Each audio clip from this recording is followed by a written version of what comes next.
We are virgins no longer. So a little fun fact about Greece. In a boat, we're Americans. We're going to spend money. And at the risk of sounding morbid, The oldest travel influencers on the podcast scene at some point here. So Chuck and I are happy to take your calls. Well, if I had a secretary, we're separate but equal. Someone has to like me best. Enough money and time, you can do anything you want in this world. the man, the myth, and legend. I got a Volvo. Not a political statement. Travel like something is potentially going wrong. Extra underwear. You can't wear shorts everywhere. Chuck decides to move to France. Well, first of all, let's just say this. Everybody get your passports. Who's coming? I'll fight you. I'm not trying to be funny. They speak the language. Today's my last day. We're just going to shut down right here. We spent 4 days of the cruise in our cabins dying. And if you're sick, don't travel. Ever handsome, ever friendly, ever wonderful. It's not that I don't like children. She's very picky about everything but her men. I do believe I proclaimed for the spirit that day. Because I don't wear pajamas. And last week on Life in the Baggage Claim. Welcome to Life in the Baggage Claim. We're a weekly podcast talking about all things travel. My name is Chuck Longerbeam. I am a cruise planner in Charlottesville, Virginia. And with me always is my ever handsome, ever wonderful co-host, Jim Hauck, who is 1 day away from his birthday. Jim, how are you today? Hey, Chuck, I'm good. It's we're recording a little off schedule, so I think my body's kind of questioning what I'm doing here on a Tuesday morning instead of a Wednesday in the studio. But I know it's going to be a good day. I'm doing well. Yes, it is a day away from my birthday. The annual trip around the sun comes to an end again, and we start it all over. 39 tomorrow? 39, yes. Actually, how did you know? You're so Very good nice. at I do what I can. I'm looking 39. No, in fact, I'm going to 59. It's the last of the 5 birthdays, which is, I don't know. I never really, it's that point in your life where you can see everything your parents did at this point. And if you've lived any way like I have, I was shocked when I hit 30. I was shocked I made it to 30. So every year after that has been okay. And for those of you who don't know, not that this is important, I'm only a year behind Jim. So we're for all intents and purposes at this age, we're the same age. A year makes a big difference when you're in your 20s. It makes no difference at all when you're in your 50s. My mother would have said, it's my second time at 49. There you go. Those of you who've watched this before will understand what's going on. Those of you who are watching it the first time, first of all, if you like what we're doing, please like, subscribe, and share with your friends. Yeah. We're doing things a little different. Last week, because we decided not decided, it's the truth that people tend not to do business with people they don't like or don't have some connection with. So we're departing a little bit from our normal. And last week, Jim interviewed me. So if you want to get to know me and you didn't hear it, go back. Asked me some interesting questions and some interesting answers were batted around. And I think it's a good episode. I think it was really good. So in the interest of 50-50, we're going to do that today with Jim. And I'll be interviewing Jim. The episode with you. What's that? I will drop a link in the description for this one when we post it. Okay. In case somebody didn't see it, because you have to see it. This comes as a nice pair. Mm-hmm. You can buy independently, but... Exactly. Yeah, so I'm going to do the same for Jim today. I'm going to ask him a series of questions, and we're going to get to know Jim and go from there. So, Jim, do you have anything you want to talk about before we jump in? We are rounding up the end of July and heading into August, the hot part of the year. So as the heat starts to swelter, if you're looking for a chance to dive away, we've had some great opportunities to sell some good, cheap cruises, and we highly encourage you to reach out and get on one of those or any other travel plans you have for the rest of the year. We do this as a business, so please. We both could use the clients. We could use the sales. We would love to have any of our listeners or anyone who comes across this, give us a holler and have them book some trips for it. And like Jim said, any of those, we were talking about weather earlier because, we're travel agents and we're older. But he was talking about how, and where he's in Texas, it has not been as hot as it has been in the past. Well, in Virginia, it's been horrible. We've been in the feels like over 100 for probably 3 weeks. Probably the first time in my life I've seriously considered traveling toward cold. So if you guys have had enough, if you want to go to Michigan or Nova Scotia or Alaska or something like that, now would be a really good time to get. If you're in this belt of weather we're in, where it's 1,000 degrees, it's another possibility. My wife likes to say she travels away from cold. Probably travel toward cold right now. So we should mention that we've also launched our website. If you have not had a chance to see it, it's at lifeinthebaggageclaim.com. Our episodes are posted there in case you're having a hard time finding them anywhere, although that would be hard to believe because we are on almost every podcast platform now. But it's a place to go learn more about us. And over time, who knows what will come on that page as part of our podcast community. But so check that out, lifeinthebaggageclaim.com. Make sure you go to the YouTube and like, subscribe, share. We are not going to be below begging when it comes down to it. So I think this week we have 5 Spotify official followers and 10 YouTube followers. So, we're growing. Double digits, baby. We'd like more. It gets us more exposure. And so if you're here for the first time today, welcome. We look forward to entertaining you. Right. And if you are watching this, if you would be so kind as to subscribe, we only do this once a week. So we're not going to inundate our promise to you is your feed is not going to be Life in a Baggage Claim everywhere. We post every Monday, and that's it. Now, mind you, we post 5 or 6 things in that day. Right, but it's just one day. So I know sometimes when you like and subscribe on YouTube, I've done it, and next thing you know, there's 8 things per day, every day from that company or that podcast. We don't do that. We're just doing Monday. All comes out Monday. Watch it or don't, but that's it. So please like, subscribe, share.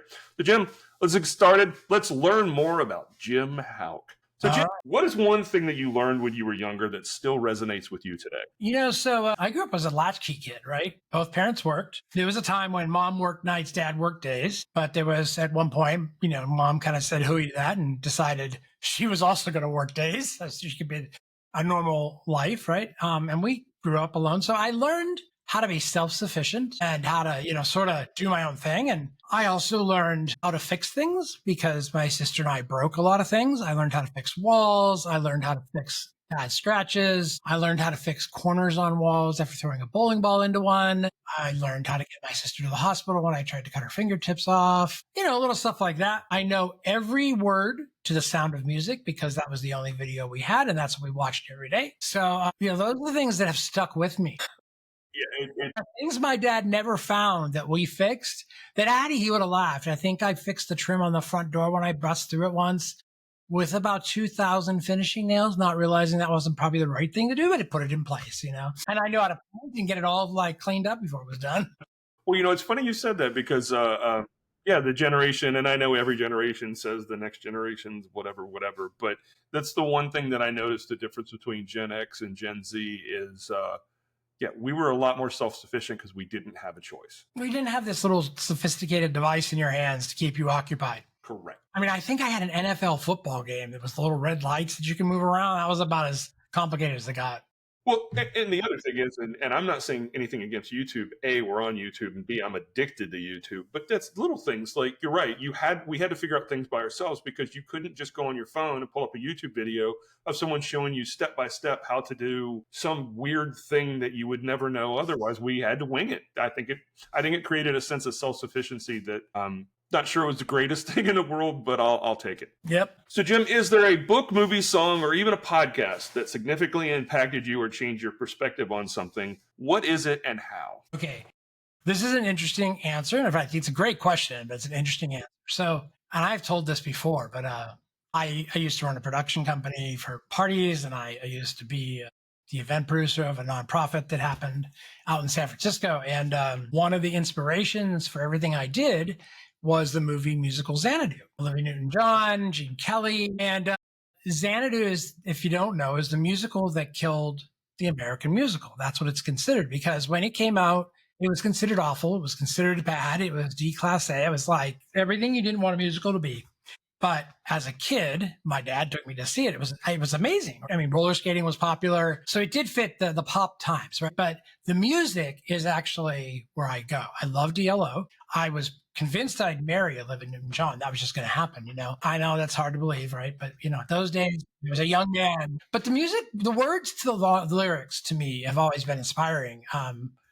The song We Have to Believe We Are Magic has driven the theme to many a party I've done and many a thing I've done. When I was running the nonprofit as an event producer for the year I did it, every week we checked in as a team and met. And part of the check-ins is I would take a piece of that song and turn it into a visual check-in story, to kind of get everybody centered for the meeting. So it's my musical soundtrack and video soundtrack to go to when I really just need something.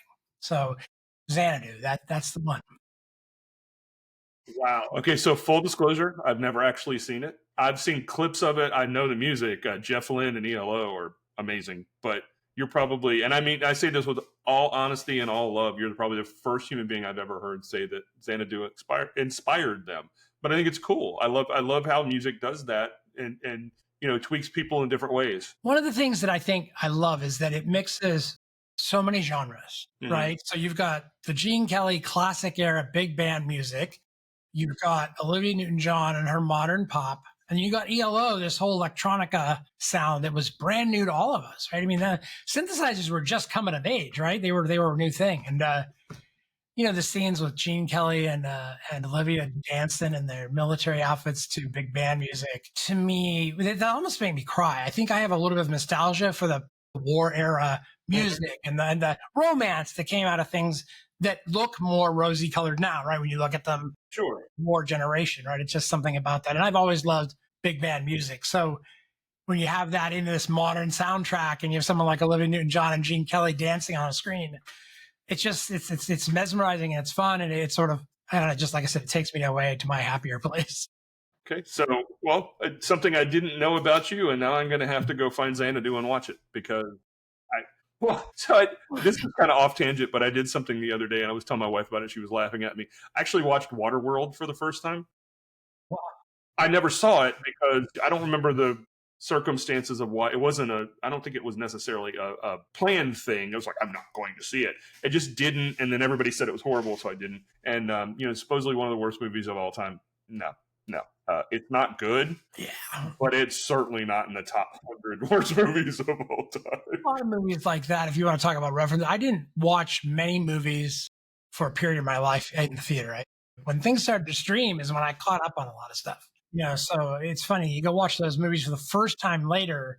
It's a true testament if the movie holds up or not, right? Can you watch it many years later and still enjoy it, right? So, and I think that's part of what Xanadu does. You could put it on any time. It's not a time relevant piece other than the circumstances of roller skating and things like that. What's interesting too, and you said this last week about one of my answers. We learned the more we learn about each other, the more I realize where we're clicking. Swing music is my favorite genre of music of all time, and I grew up outside of Washington D.C. And there was for those of you who are young, there were 3 networks, and then there was the UHF you could catch like local, and we had WDCA Channel 20 out of DC. I'll never forget it on Saturdays and Sundays from like 8 a.m. to 6 p.m. No joke, they would play nothing but classic movies. This is long before Turner Classic and all of that. I grew up on Gene Kelly, and I wanted to be Gene Kelly. I wanted to be a dancer. Unfortunately, I have zero rhythm in my body except when I'm playing music. So, but yeah, that's interesting that you like swing and the old. I'm the same way. The old movies and the charm, and I have decried for many years that men and women should dress nicer. There's a bit of Here in my T-shirt. That is something that I funny thing is I remember traveling, right? So we're taking it back to our podcast. I remember as a kid traveling, getting dressed up, really dressed up to take a red eye. Okay, this was a red eye, not even a daytime flight. You didn't travel in your spandex Lululemon combination, right? You dressed up. So there's a bit of me when I watch. So there's some channels on YouTube that are very much about nostalgic era times, right? And when some of the flight times of the 60s and 70s, it was elegant, right? You had room and it was an experience, and you dressed like you're going to the show, to the opera, whatever. You dressed up for it because it was sort of an elite thing to do. And when flying became mainstream, it just kind of changed what they wore. But I still like to get somewhat dressed up. I may wear shorts or something, but I like to look more presentable, right? I'm not I don't go all grunged out when I fly. Right, and I'm wearing my Cruise Planners T-shirt because I'm at home. But I was a principal of schools and all that. I wore a 3-piece suit for years. And he looks good when he dresses up, by the way. So just so you know. Why, thank you. Guy shows up at university and decides one day to come in a suit. Now Chuck's tall. In case you don't see it on TV, but on the screen, Chuck is a tall guy. I mean, he's taller than me. So when he shows up in a suit, it's a presence, a menacing presence, mind you. My wife says those marshmallow or those Santas you get at Christmas, like roast over. They're like chocolate on the outside and marshmallow on the inside. That's what my wife says I am. I look hard on the outside, but I'm really a big marshmallow. We're gonna call you Marshmallow Man. Feel free. All right. So, what's one small everyday thing that brings you disproportionate joy? Well, can I give like maybe two? I think there's two. Hey, this is Well, your interview. first This of is all, your interview, buddy. my dogs are probably, even when they're the most unbehaved and awful creatures, are still the one thing I can go to with that unconditional love and the way they look at you. They're all rescues. Um, I've had in the past 10 years, I've had a total of 4 dogs. I had one that I got as a puppy.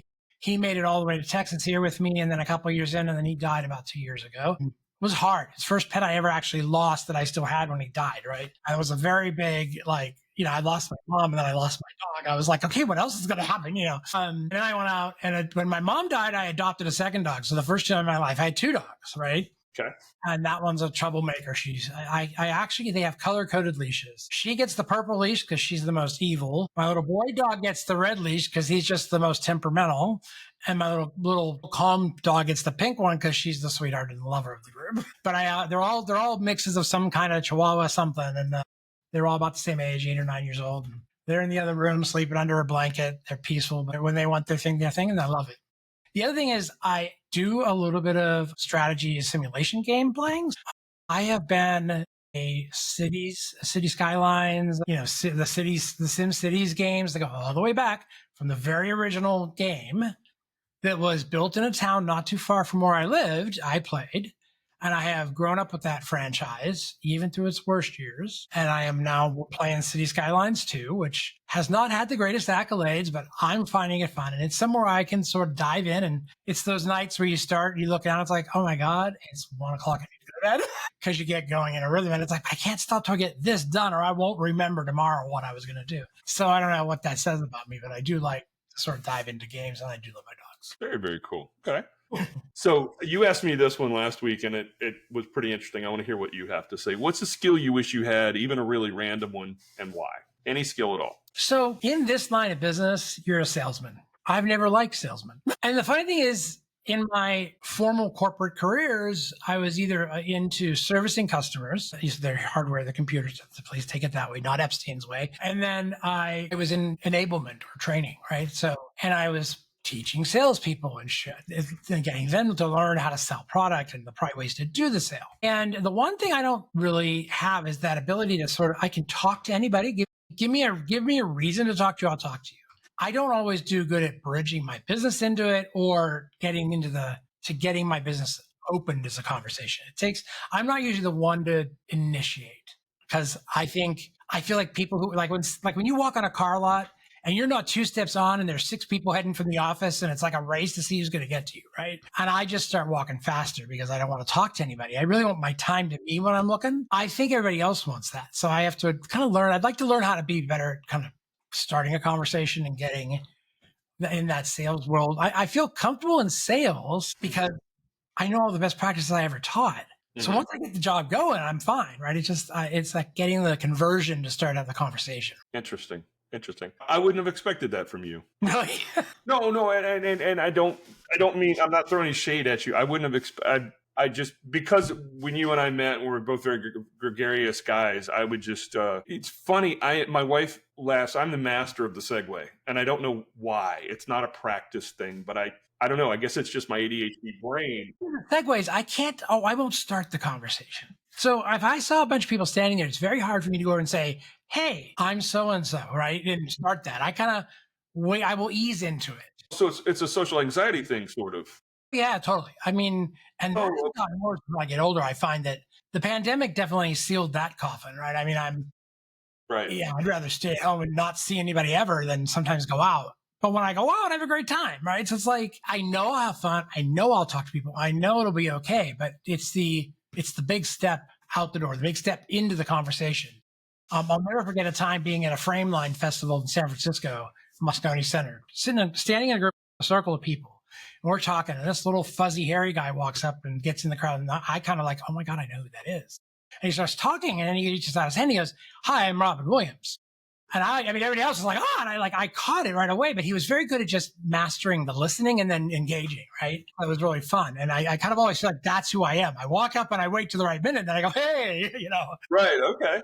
But I have tried, and I have to admit, when I was at the Spectrum store a couple weeks ago, angrily waiting in line to just drop off equipment because they couldn't handle just a drop off. Talking to the women next to me, I mentioned I was a travel agent, and then, things went somewhere. And so I can do it. It's not my first go-to skill. Interesting. Okay. That's fair.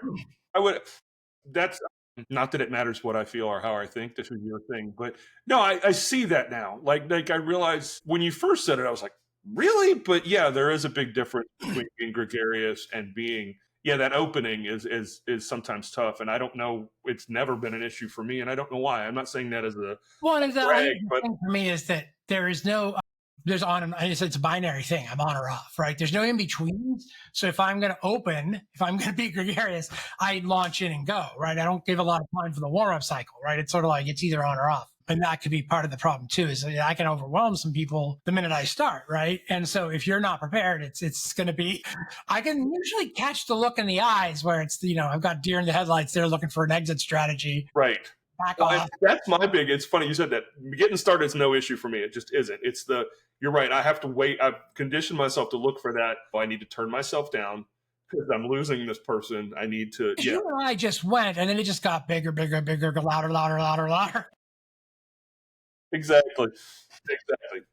All right, Jim, what is your greatest accomplishment so far? Let's say, the one I like to brag on the most is I did win the Circuit Magazine's Producer of the Year in San Francisco back in, it's here somewhere, but I don't remember what year right now because it's sitting on the shelf there somewhere. But yeah, I was awarded Circuit Event Producer of the Year, and that was when I was working with Grassroots, Gay Rights West. I did their party called Real Bad, which happens on Folsom Street Fair weekend. It's a big dance party on Sunday night. It starts at 4 and it goes till 4. Well, it starts at 7, it goes to 4. And I was the producer that year. We raised $250,000 that night, or over the course of the period getting to that night. That was where I actually first used the theming of Xanadu to create a party, because I sort of let that be the driver for creating the magic of the night.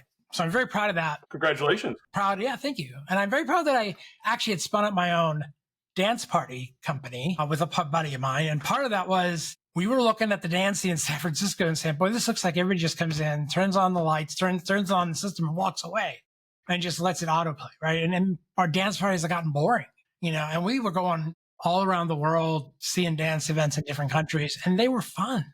People brought out popsicles and glow sticks and 3D glasses and things like that. And here we were standing there going, yeah, the music's great. Yeah, it's all right. Just bouncing along for the night, not feeling really great. So I started building parties on my own. And our thing, we called it the Juice Box Presents. That was the company I owned. And part of it was we treated it like a soapbox. It was our chance to get up and show what we could do.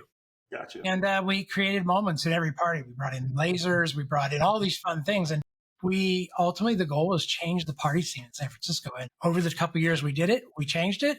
And then we said, we're done, and we walked away. So, it's kind of nice. We got everybody to think like, okay, it's time to pull your new crayons out, start working with something different, right? That's fantastic. Congratulations. Now, anytime you get an accolade like that, especially in a city the size of San Francisco, that's no joke, man. Well, that was for the country. That was a country award. For the country. Sorry, I did not mean to limit you. I take it all back. Congratulations, Jim, when you win for the country. That's an incredibly impressive thing. Good for you, man. Yeah, it's one of those typical, it's just like the Condé Nast Awards. You get everybody to vote for you, right? So I got lucky. People liked it. But, I've created a number of things in my life that I always have to remind myself when I'm in those low moments. I got to sit there and go, that little bit of that inventory. Look what you did. Look what you did. Look what you did. So that's why sometimes I'm like, I'm going to revolutionize the world of travel through what I'm doing, right? Because I know in my heart I can do that. So, for those of you just listening for the first time and those who are listening over and over again, please like and subscribe and share and tell your friends. And what we've just learned about Jim is that if we next year when we do the first ever Life in a Baggage Claim cruise, which we've been talking about, Jim will be in charge of the dance party. So there we go. Probably the whole agenda. God, I wish I could argue with you right now, but I don't think I can. Well, you know me. It's an all or nothing, remember? Ones and zeros. Yeah. And it's one of those things. It's not that I'm a slacker, and it's not that Jim's over an achiever. It's just who he is. And I'll be like, hey, Jim, I was thinking. And he'll be like, I've got the whole thing planned. Like, okay, let's go. I don't, because I know it'll be right. Well, and on the whole thing, and thank you for coming and joining us today. And if you're a repeat, great. We've diverged off our normal format last episode and this episode because we thought it was time for you to meet these two characters who, if you're listening to, you've probably wondered a little bit about. We wanted you to kind of, again, Chuck brought it up in the beginning, we're reading it now, is you are more likely to work with and buy from and feel comfortable with somebody you've got a relationship with. Our goal through this podcast is to build that relationship through the glass screen to you and give you a reason to want to trust us with your business. And so that's why you see this format. We will return to our normally scheduled formats next week. Just this has been something different. And we will find times where we're going to just jump completely in a different direction for the fun of it. If there's anything I'm learning about podcasting, it's being agile and quick adapting to whatever's happening. Absolutely. All right. Well said, Jim. What are the best words of wisdom or advice that you ever got? Friend Vanessa has this tattooed on her arm. This too shall pass. Everything in the moment can feel incredibly overpowering. But if you can get yourself to say this will pass, you can put a box around it and put perspective to it. And I'm having to do a lot of that right now in this world for a lot of reasons, not just the political climate. I'm talking about business climate. I'm talking about life climate. For those of you who don't know, I've had a rough couple of years. I lost a lot of things. I had to put my dad into a home and he now is finally passed. It's been the summation of a long journey. And my father was scammed for a lot of money. So I went through all that with him. And I think for some cases, the fact that I kept working and kept doing it, didn't just crawl into a ball in a corner of a room and disappear is a good thing. But it was a tough time. And I'm still here, as Shirley MacLaine would say. And, I'm going to, but I think life is short-lived because everything will pass. Everything has a time. Everything comes and goes. The pendulum swings constantly, back, forth, forward, front, back. Yeah. Just let it go. This too will pass. Very nice. Yeah, I like that one. My wife tells me, says that I tend to stumble forward in life. I don't. What's wrong with that? As long as you make it forward. Yeah, I mean, I say stumble forward because there's no plan to any of this with me. I promise you. But yeah, I just stumble. I don't know. Yeah, I tease her all the time. Saying I'm like a shark. I'm afraid if I stop, I'll sink. So yeah, no matter what comes at, I like that. This too shall pass. That's nice. So, give you one more here. So this one tweaked me last week. So I'm gonna see what it does to you. What's one piece of common advice you commonly disagree with, and why? For those of you who aren't listening, while Jim's thinking, for those of you who didn't listen last week, you put on a diatribe about common decency. Yeah, I think, boy, that's a tough one. What do I disagree with? I think there's a lot I disagree with when it comes to. Can you narrow it down to a couple? Chuck, you said you just stumble forward. And I think in my life, a lot of it's a wing and a prayer, right? I just hope I'll make it. I think that caution is something people exercise too often, and taking a chance is not exercised enough. And so I disagree when people say you're better off being a little cautionary in life. I am the kind of person who throws caution to the wind and just jumps in, as some people have said to me, they saw with the podcast, like, well, you went all in right away. I'm like, and have I ever done anything different? I mean, I went all in on the travel. I do. And so, but I also know how to fail fast and adjust, right? So I don't believe caution is required in life. I think measured chance is better. Well said, sir. Well said. All right. Wow. Deep and thoughtful thoughts from me today. Deep thoughts with JP Hauck. All right. So the last thing I'm going to ask you today is something you brought up last week, and it's been driving me crazy. Real Housewives? Yes. Do tell. We need. You want to know the dirt on what? Well, okay. Yes, you made a nowhere brag last week about being on the Real Housewives. I have to know these things. My 5 seconds of fame. So picture it: Palm Springs, okay. 1948. No, no. So Palm Springs. I was attending the annual White Party in Palm Springs, which is a big weekend event. It's a big deal. And on Sunday they have a tea dance. It's outside. There's a Ferris wheel. And nowhere better than Palm Springs to have a beautiful outdoor day party. And when I would go to the circuit party to dance, I would use silk flags. I was a flagger. So I would find a place and just dance, right? And with my flags. And I think a lot of it kept people away from me, which is kind of my defense mechanism. I just created a sphere. If you got too close, I'd whack you with them. And by the way, silk flags have curtain chain in it for weights. So, I thought about putting razors on the end of it at one point. But, almost like martial arts. Like nunchucks, yeah. So you could beat people away with that. I just go, oh, sorry, I didn't know I hit you. People know to keep a distance away from flaggers, but it's a beautiful art form anyhow. So here I am doing that, not realizing, and they've got their cameras are behind me and I'm just right near the edge of the stage off to the side where I usually would go because no one's there, flagging away. And it was for Real Housewives of Atlanta. And it was when Shanae or whatever her name was, went to the white party. Yeah, she sang. I mean, I remember her singing, but I didn't know who she was. And I literally got home and started getting text messages. Oh my God, you're on TV. Oh my God, you're on TV. And I'm like, what? So there I am. And the only reason you know it's me is I have these tattoos on my back, which are very distinguishing. Yes, my 5 seconds of fame on Real Housewives of Atlanta. Well, I know what I will be doing after we're done here today. I will be chasing that down. I think you can find it on YouTube if you said looking Real Housewives of Atlanta, White Party, Palm Springs. White Party, okay. So yeah, that's my 5. I've been on one other thing. I was trying to think of what it was. I've had the meeting.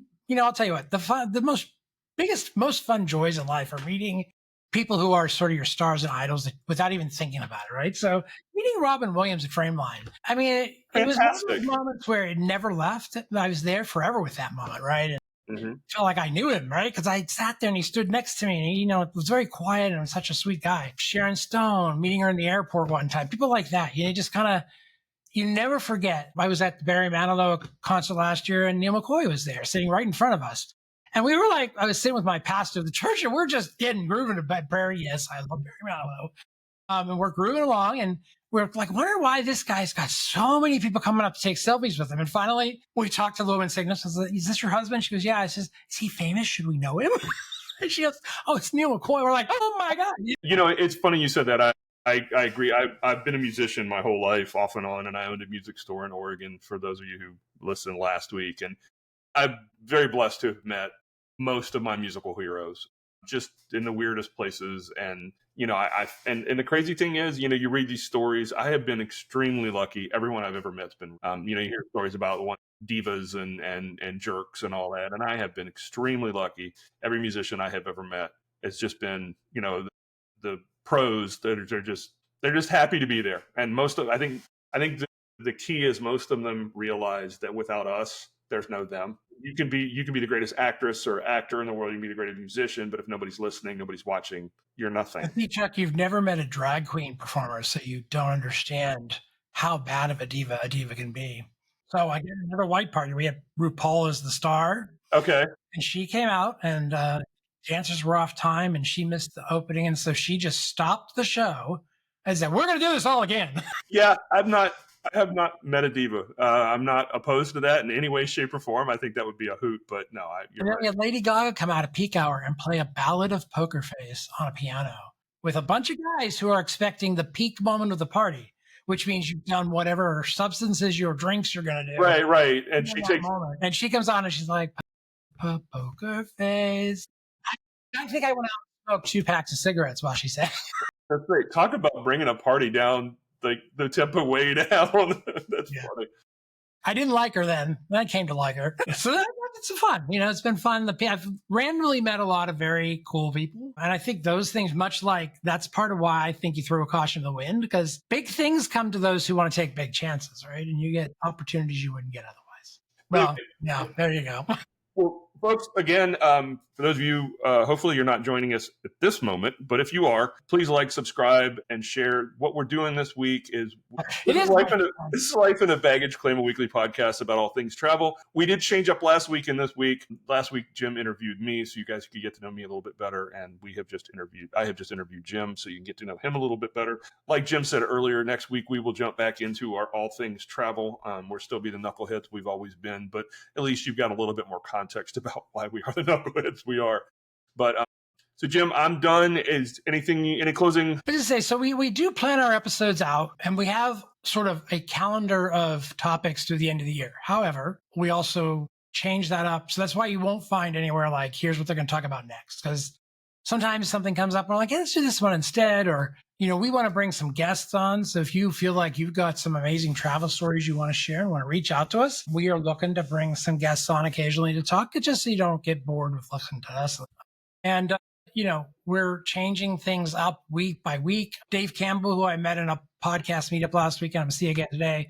He's a big podcaster. He does stuff on like how to podcast, how to do good podcasting. I've gone to his sessions, and one of the things he told us was, kind of be willing to change quickly and update and see what works best. And so you will see us suddenly change something and put a little different spin on it with the intention of sort of saying, we think this is a little better, plus it doesn't get monotonous. We know the first thing we built isn't the best thing we're going to build. So you'll see we've started adding intros and outros to our videos, promo trailers. We don't release videos. We're just trying to be genuine and original with our content so that we are not an AI spoof, and that we are something different. So we hope you hope you like this.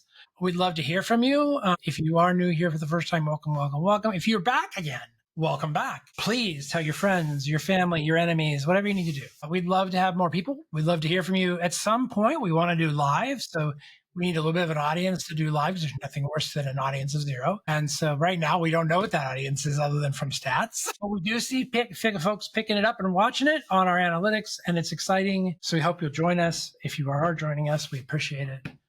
And we wish you a great week.